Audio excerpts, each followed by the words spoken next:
Hi hello friends, வணக்கம். நம்ம சொன்ன மாதிரி தான் நடந்துச்சு.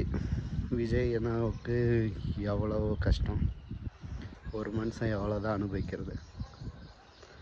பார்த்திங்கன்னா இப்போ அரசியல் அமைப்பு சட்டம் என்ன சொல்லுது,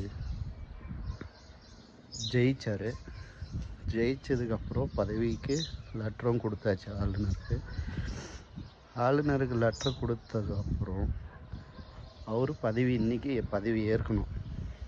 ஆனால் ஆளுநர் கேரளா போயிட்டார். அப்போ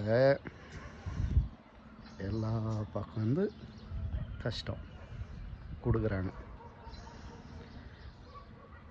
இப்படி இருந்தால் எப்படி?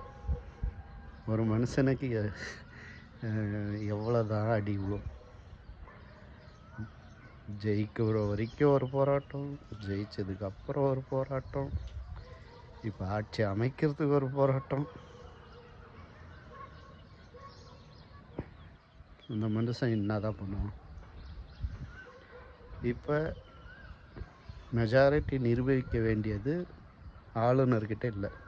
அது இவர் ஆட்சி பதவி ஏற்றதுக்கு அப்புறமா சட்டசபையில் தான் பெரும்பான்மையை நிரூபிக்கணுமே, ஆளுநர்கிட்ட நிரூபிக்க வேண்டிய அவசியம் இல்லை.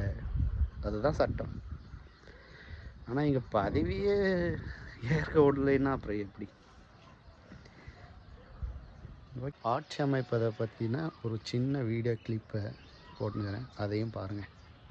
ஒரு முதலமைச்சருக்கு பெரும்பான்மை இருக்கிறதா இல்லையா என்பதை ஆளுநர் மாளிகையில் வைத்து முடிவு செய்யக்கூடாது.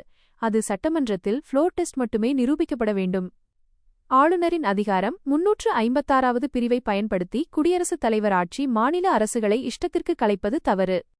மதச்சார்பின்மை என்பது அரசியலமைப்பின் அடிப்படை அம்சம். அதை மீறும் அரசுகளை கலைக்கலாம். 3. தற்போதைய சூழலில் இதன் தாக்கம். இன்று விஜய் டிவிகே 108 இடங்களுடன் தனிப்பெரும் கட்சியாக இருக்கும்போது ஆளுநர் தன்னிச்சையாக முடிவெடுக்க முடியாது. பொம்மை வழக்கின் தீர்ப்புப்படி பெரும்பான்மை இருக்கிறதா என்பதை தீர்மானிக்க வேண்டிய ஒரே இடம் சட்டமன்றம்தான்.